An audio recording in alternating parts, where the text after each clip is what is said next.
What are you trying to say? I scheduled time in my hectic schedule for this meeting because I was informed that there will be a multilingual speaker there. Many languages. About that, I had not heard anything. Was something incorrect? Mr. Irving was giving a presentation in English, and this was an important business meeting for the future of the company. One of the guests then began conversing in Mandarin. Chinese was not what we had expected, for sure.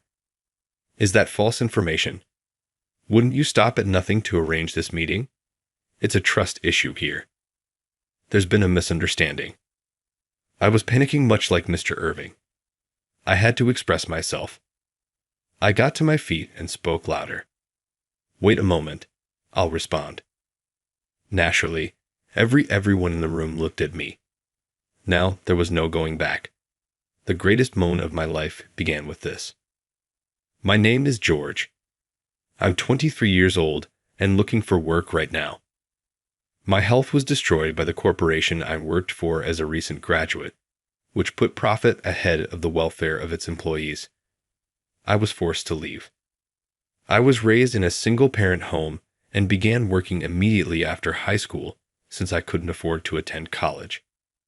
I had no alternative but to quit my job, even though I worked very hard to repay my mother for raising me alone. It's difficult for recent high school grads to get jobs.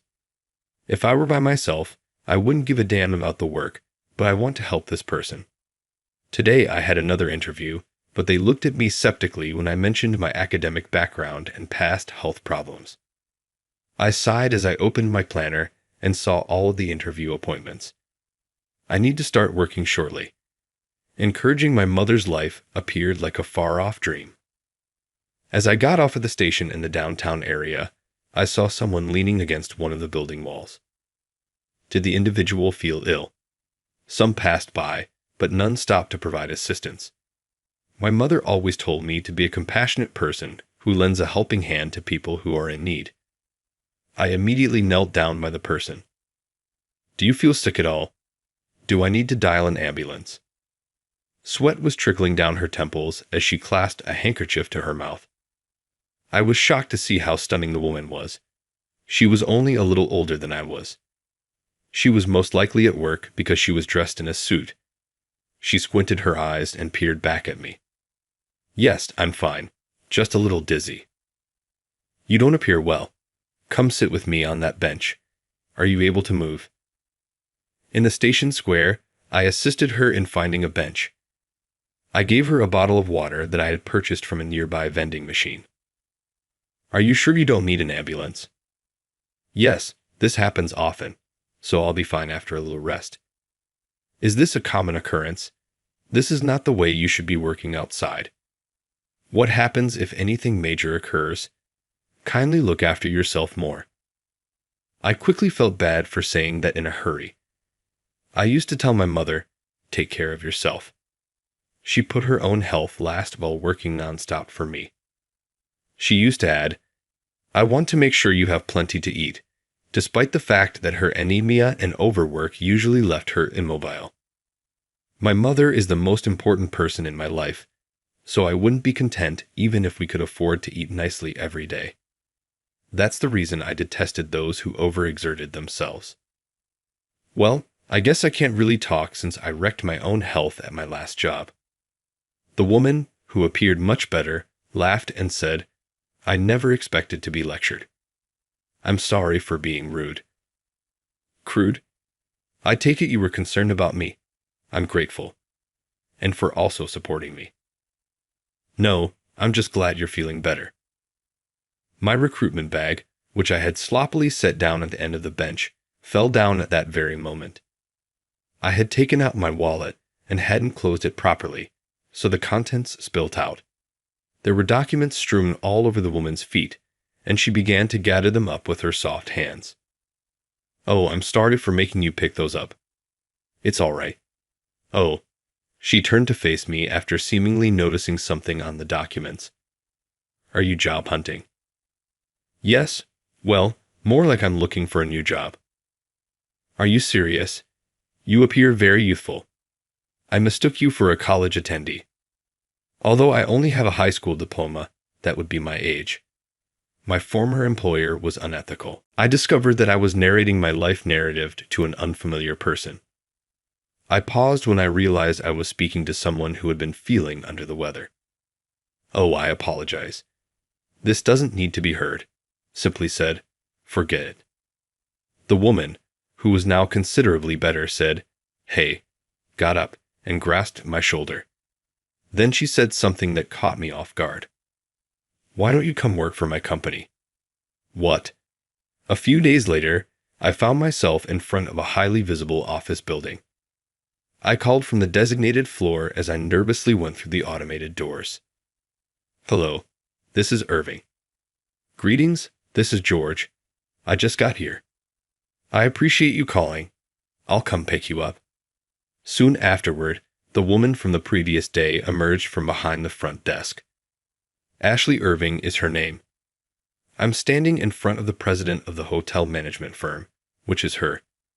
I was shocked when, after assisting her at the station, she somehow scouted me and gave me her business card.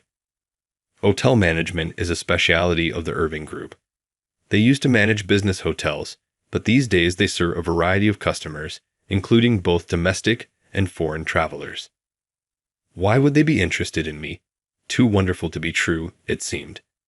Seeing Miss Irving's face emerge from the main office confirmed my suspicions that it might be a hoax, whether I wanted to or not. I'm really appreciative to Miss Irving for hiring someone like me, who had to quit a firm due to health concerns and lacked major qualifications. I'll give this company my all. Now, Miss Irving is someone I owe a great deal to in addition to my mother. I promise myself that I will not give up, regardless of what occurs. Yes, even if my coworkers don't think highly of me as a mid-career hire with only a high school education. Crying and oblique remarks about my strange behavior started to happen on a daily basis. With so many people from elite universities in the Irving Group, it's likely surprising that there's a recent high school graduate sharing an office with them. Actually, there aren't any new graduate jobs available to recent high school grads. The only reason I was employed mid-career was because I had prior work experience. However, most mid-career hires at this organization want to grow in their positions. Nobody else could relate to my circumstances. My lack of an exceptional academic background and a clear path for career progression must have made me an unwanted presence to the other employees. It makes sense that people would ask, why someone like him? "George, were you truly too impoverished to attend college?" "Yes, exactly." "You ought to have applied for scholarships or anything like."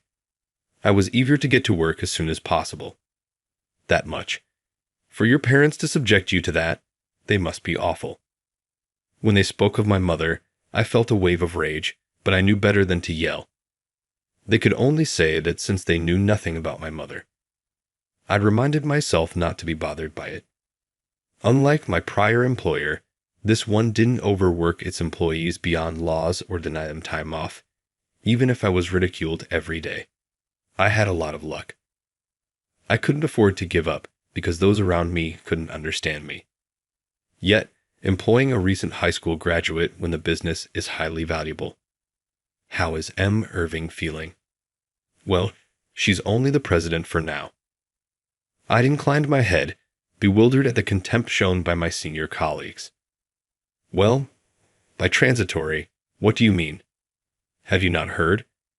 Her father served as president until 6 months ago, at which point he unexpectedly became ill, forcing M. Irving to assume the role of second president."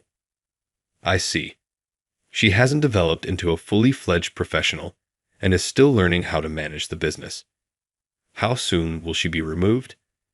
"She is therefore regarded as temporary." The older people laughed a lot among themselves. The staff still didn't trust Miss Irving enough to refrain from making comments like these. It was an emergency, so it was not surprising. I thought back to my initial encounter with Miss Irving. She maintained she was okay, even though it was obvious she felt ill. Maybe the strain and her present situation were making her feel unwell. I would have been devastated much sooner if it had been me. Peace was something I hoped she would find, but it didn't seem likely. I pondered whether I might be of any assistance. Well, then she's going to be replaced as president pretty soon, added a senior who had been listening in on our talk. There it is, after all, a legitimate presidential contender. The real contender, Daniel. Look, that's that manager over there. My senior subtly gestured to a man worker who was having a friendly conversation with his colleagues. He looked like he was in his early 40s. He was young and powerful. Everyone believed Daniel would take over as president before the outgoing president announced his resignation. He was raised for this position since he was a small boy, and his father is also an entrepreneur. Since he is a talented and well-respected individual, everyone assumed he would be the future president. Daniel has the ability to seize any chance that arises. However, everyone claims that because it was so abrupt, the president gave the position to his dependable daughter. Although it's unclear exactly what the outgoing president had in mind, it appears that everyone believed Daniel should be the next in line. It makes sense that they would be resentful of Miss Irving, given how their hopes were disappointed. It's undoubtedly enhanced by the fact that they were peers. M. Irving made assumptions that were unjustified in her criticism, and I questioned how she felt about her work. George, after a month of employment, how is the company doing? M. Irving gave me a call. Since she had personally scouted me, she was probably worried about me. I understand the content of the work. Everyone is still supporting me, but there aren't any serious problems.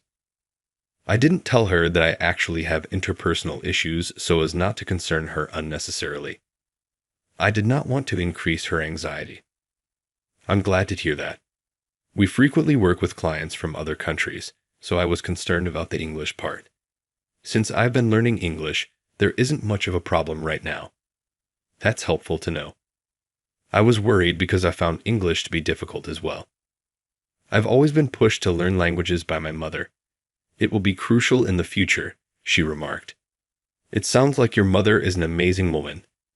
Yes, however, I find it difficult to understand specialized words and commercial English. Everyone initially finds that difficult. Hang in there. It's simply a matter of getting used to it. After all, you work here for us. Certainly. Miss Irving gave a kind grin. George, you're truly inspiring. Are you serious? Indeed. Oh, and I don't think I ever explained to you why I was scouting you. You did mention my excitement and charisma. But how about if I suggested it's because you're my kind? What? My voice cracked at her sudden remark. I had never in my life been popular. I'd never been interested in a woman before. Well, I'm an adult. I thought she was kidding, right? I'll see you later, as I have a meeting now. M. Irving left the office, leaving me dazed. Her comment came so suddenly that my heart was racing. Was she teasing me in any way? It didn't feel horrible, though. After I became proficient in the specialized English, things went more smoothly with my work. I produced documentation in English and effectively conducted negotiations with clients from around the world. I started to like my work, and although it was a new sector to me, I soon developed a strong passion for it. Even the senior staff members who had laughed at me at first because I was a high school graduate started to appreciate my work. You really are quite competent. It had gotten much simpler to work here than when I had initially joined, even if I still heard comments here and there about only being a high school graduate. I didn't know how to react to the compliments from Kevin, the boss of the department. At my prior job, I had never received appreciation or was taken for granted. Should I accept that I still had a lot to learn, or should I be happy about it? This is the kind of situation where you should feel happy. I felt a touch on my shoulder and heard Miss Irving's voice. Suddenly, she was standing next to me. I felt the heat rising on my face from the unexpected touch, but she was merely supporting her subordinate. Was it not apparent to her how beautiful she was? Miss Irving, you look like you were scolded when you were being praised, so I was surprised. Oh, I'm sorry.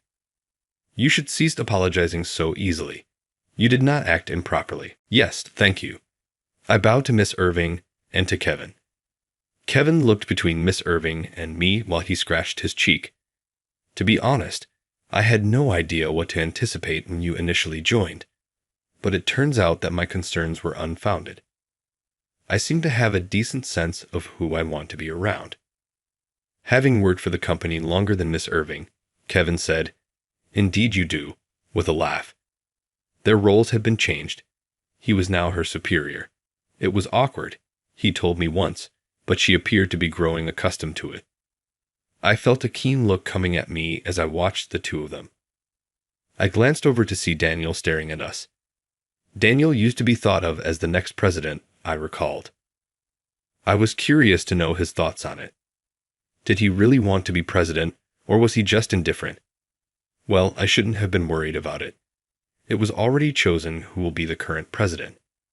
Everyone was finally acknowledging Miss Irving's efforts. The situation would not change at this point. Since we worked in different divisions, I had never spoken with Daniel directly, so I was taken aback when he contacted me one day. It dealt with a significant issue. "George, I'd like you to help me with a project." Me? Being able to help someone from a different department is something I could never have imagined doing, especially after only a few months. However, because Miss Irving had brought me in, I wanted to help her as much as I could. "I am aware of you. I take it that Miss Irving's connections got you the job? You've been putting in a lot of effort and getting results, even if you're only a high school graduate. You seem like a capable worker to me, one who can work well under duress. Please lend your support to the next commercial negotiations." It surprised me. I had no idea Daniel had been observing my work. Sometimes I thought he was glaring at me, but maybe that was all in my head. "Of course, I'd be glad to lend a hand however I can. Please lead the way for me." Daniel gave me a kind smile as I bowed deeply. "You seem so sincere. Okay, let's work together on this." He gave me a few paperwork. I was in charge of taking meeting minutes in English, taking pictures of the presentation, and summarizing the materials for booklets. In order to prepare the pamphlets, I began by going over the following documents: the clients, the estimated project expenses, the staff involved, and the nations. This project's magnitude and sheer amount of intricacies were unmatched by anything I had ever worked on.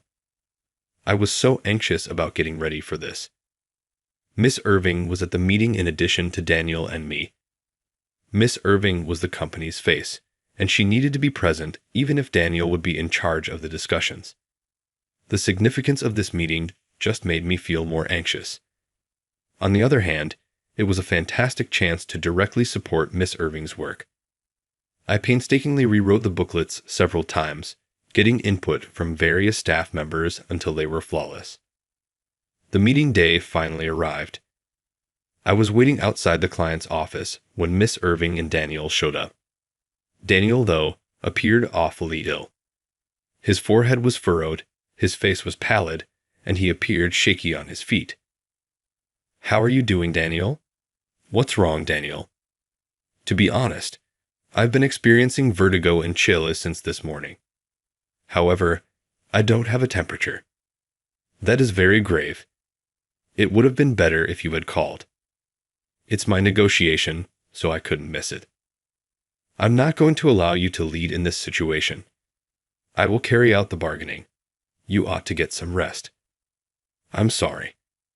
Miss Irving received his notes from Daniel. "These are my notes. Sorry for the inconvenience. It's not at all difficult. We support one another when we are in need. I'm grateful, George. I'm depending on your help." Yes, Daniel's commitment made me think of my mother. I decided to give it my all for him. Daniel was waiting in a cafe nearby. Though it would have been better if he had gone home, he was too anxious about the meeting to get any sleep. We had to try our hardest to calm Daniel's fears. Although Miss Irving was highly excellent at speech, she had won school speech contests. Therefore, the presentation would be in English. She could manage it nearly as well as a Japanese presentation. I was prepared to take minutes when Miss Irving started the bargaining. Miss Irving spoke in English with clarity and fluency as soon as the meeting got underway. Someone held up their hand halfway through. It was a query. When Miss Irving motioned for them to continue, we were taken aback. It was a Chinese language question. Since it is not unusual for attendees to be from other nations, we held the meeting in English, which is the universal language. Why were they speaking Chinese now? Miss Irving requested if they might repeat the question in English, but she was still not sure what to make of it. The person asking the inquiry gave out a really angry look in response. "Excuse me, Miss Irving, what's going on?" She was pressed by the client's representative. I was told there would be someone who speaks multiple languages at this meeting, so I made time in my busy schedule for this. Multiple languages? Nothing about that had come to our attention. Daniel had made no mention of speaking more than one language. Was something wrong here? The client scowled even more at Miss Irving's response. Was that a lie? No, we didn't say that you would take any action to arrange this meeting. This is a trust-related issue. There was a miscommunication. I was panicking much like Ms. Irving. I felt compelled to speak up, but should I, a new employee, take over? Would doing so lead to further issues? I mean, I'm simply a recent high school graduate with little experience in the field. Ms. Irving's comments, "Don't worry, you're one of our employees," kept repeating in my head. Yes, I work for a company. I'm here to help with this negotiation. Please give it time. I bear the responsibility. I'll respond to your inquiries. In order to stop Ms. Irving from being questioned, I got up and spoke louder. Everyone looked at me, as they should have. In reference to your prior inquiry, I addressed the individual who posed the query in Mandarin. The person asking the inquiry initially blinked in shock, but as I explained, they nodded. Then another person held up their hand. It was in French this time. I answered in French instead. I had trouble understanding the technical jargon, but there was nothing I could do about it, so I tried to explain using motions. Upon responding to that query, the first customer service agent inclined closer to me. "So, you're capable after all." "Okay, I'm sorry. At the end, I intended to conduct the queue and a session personally." "Don't worry. I apologize for disturbing you. Kindly proceed. I'm grateful. Ms. Irving. I'll handle things from here." "Yes, I guess." I was sorry to have left Ms. Irving in disbelief, but I was frantic and did not have time to give an explanation. I answered a question in German after continuing the lecture in English. I used the context to infer the meaning of new terminology before responding and returning to English. The question was then asked to me in Indonesian before switching back to English. Despite my disorientation, I completed the presentation and bowed. The room exploded in applause. "You are very remarkable." Sincerely, I didn't have high expectations, but you truly are multilingual. The president of the client, Mr. Harris, extended his hand to shake hands. He asked one last inquiry, irrelevant to business, as I shook his hand. "But what is the number of languages you speak?" "I am able to carry on an 8-language conversation." "Whoa. Do you find studying languages enjoyable?" "Indeed. As a national interpreter, my mother works. I have priceless memories associated with every language because she used to read me picture books from different places. I worked really hard in my studies because I wanted to be as multilingual as my mother." "I understand. We would absolutely like to work with your company if we had someone as trustworthy as you." "Many thanks for that." My legs felt weak, and an hour or so later, I exited the office building. "Hey George, how are you doing?" I apologize. I was very exhausted after the meeting. I was inundated with questions while the presidents were debating the contract. I felt that a lot of the staff were just having fun with my language abilities. They took turns asking questions in different languages, happy to hear their home tongues spoken with ease. We had worked so hard to earn this trust, and failing now would mean losing it. I hoped that the contract negotiations would come to an end quickly because I felt like I was walking on a tightrope. I was free at last, which is what got me to this worn-out state. I was completely exhausted, even if there were no significant mistakes, and I even succeeded in winning the respect of the staff. Daniel suddenly materialized in front of me as I was making my way to the cafe where he was probably waiting. "How are you feeling, Daniel?" "More importantly, the deal didn't seem to go well based on your condition, right?" Daniel appeared to misunderstand and shrug his shoulders in disappointment when he saw how tired I was. "George, even though I trusted you to help me, this is what happened. So disheartening. Actually, I was mistaken to believe that you were someone Ms. Irving knew." Ms. Irving and I were left behind as Daniel went on talking without giving us an opportunity to clarify. "Ms. Irving is also at fault for the failure of such a significant negotiation," he continued. "Hold on. What's happening?" "Daniel, I'm only expressing the truth. You hired him, so you are accountable for this. I will need to discuss this in the internal meeting." "No, hold on. A president must be able to make judgments about people. Expect to have your credibility called into question." Daniel seems slightly satisfied, even in spite of his angry words. What made him acting so rigidly? "Daniel, did you lie about having many language skills?" Ms. Irving gave Daniel a dubious glance. He was not perturbed. "Oh, that? Yes, I may have brought it up. It's difficult to get an appointment with that company, so it's worth lying a little to get in." Did they not find it credible either? How come? Daniel lied, which put us in a difficult situation. Getting an appointment in this way is unimaginable. Did you stage your illness to get out of the deal after undermining us with this? How come? It was you who first pushed for the requirement of speaking multiple languages, after all. How come you didn't inform us? Was this meant to lead us into a trap? Not at all. That is correct, really. Although Daniel found the claim implausible, he readily acknowledged it. "I wanted to make sure you could manage a situation like this. A president who is incapable is unfit to hold the office." "What topic are you discussing?" "This might have done a great deal of harm." Ms. Irving was correct. The reputation of our business was in jeopardy. We barely escaped a disaster. Daniel, though, appeared unperturbed. In fact, amused. Merely being president has little bearing on one company. Besides, you should take some of the blame for not handling it better. You ought to have shown more adaptability. You appear perplexed. We never claimed that the talks had failed. What? Daniel's jaw fell agape. A preliminary contract was obtained by us. In other words, neither George nor I am at fault. You are the only one having problems.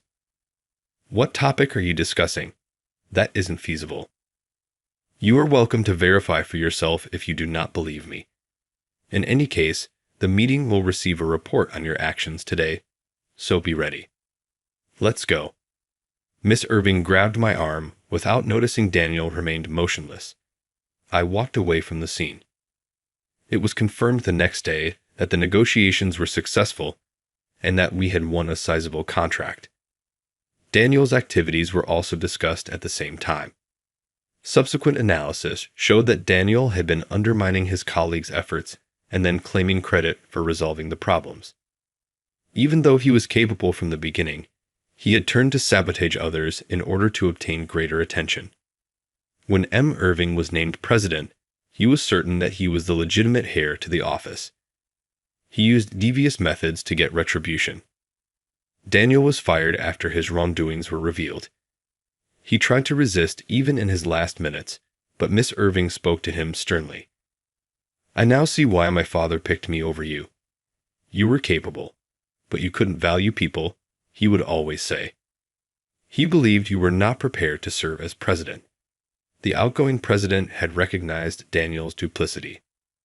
Although I could sympathize with Daniel's displeasure at not being acknowledged for his services, success cannot be attained by stepping on other people. I hoped he would take stock of his errors and move on. I mean, I'm one of those people that switched careers after things stabilized. I received another summons to the president's office. Miss Irving gave me a bow of the head. George, I sincerely appreciate everything you've done. If you hadn't handled the circumstance, we wouldn't be here. Will you please raise your head? All I was doing was my job. I should be the one thanking you, anyway. You have my eternal gratitude for taking me in. I've always wanted to pay you back for that. You accomplished far enough. The best compensation are your well-earned language abilities and the knowledge you've acquired here.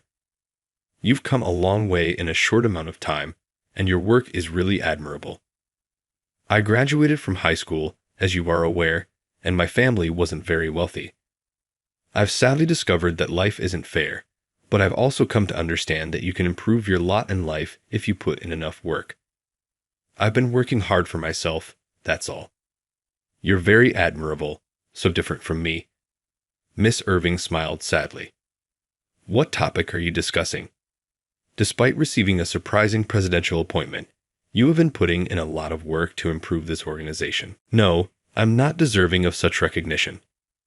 I've abused my position to further my own interests. What do you mean by that? It was for personal reasons that I brought you into the organization. I am therefore unfit to serve as president. She'd never really stated why she scouted me for personal reasons, but now that she brought it up, it makes sense. You were kind to me, that's all. I don't quite follow. I had been making blunders since the morning when we first met, and everyone was berating me and claiming that I was only here because of my father's connections. I felt like I had no allies in the world, and I was at my breaking point. However, you were kind to me despite not understanding my circumstances. I believed that this person might be on my side. I thus dragged you in firmly after learning that you were looking for work. You were only utilized by me. I apologize. Miss Irving covered her eyes with a handkerchief. I felt powerless and had no idea how to handle a woman who was crying. Used me. That isn't how I view things. You instilled confidence in me. I would never had the confidence to use my language talents had it not been for you. I understood that my work wasn't in vain. Shall I tell it right now? Would doing so be self-serving? I reluctantly find I am brave now. Nothing is more satisfying than lending a helping hand to a woman I respect. What? Well, I realize this is a bold statement on my part, but no, not at all. Miss Irving suddenly grasped my hand. I sensed that her body temperature had increased. I used to just use you, but now I respect your generosity and diligence. It looked too wonderful to be true, but this was no accident, George. We achieved this outcome because we had been truthful and hard-working. We then went to see Ashley's father, the former president, who was admitted to the hospital. Ashley's father had become chairman after he had resigned as president, and we told him about the internal problems and the negotiation's success. We also discussed our friendship with him. A decent person for Ashley. As her father, I'm relieved that she was simply concerned with her career. Don't say unnecessary things. It was sweet to watch their father and daughter bond. All of a sudden, it occurred to me that Ashley would enjoy getting to know my mother. I have to start studying management so that I can help Ashley more going forward. These days, my life is about more than just getting money.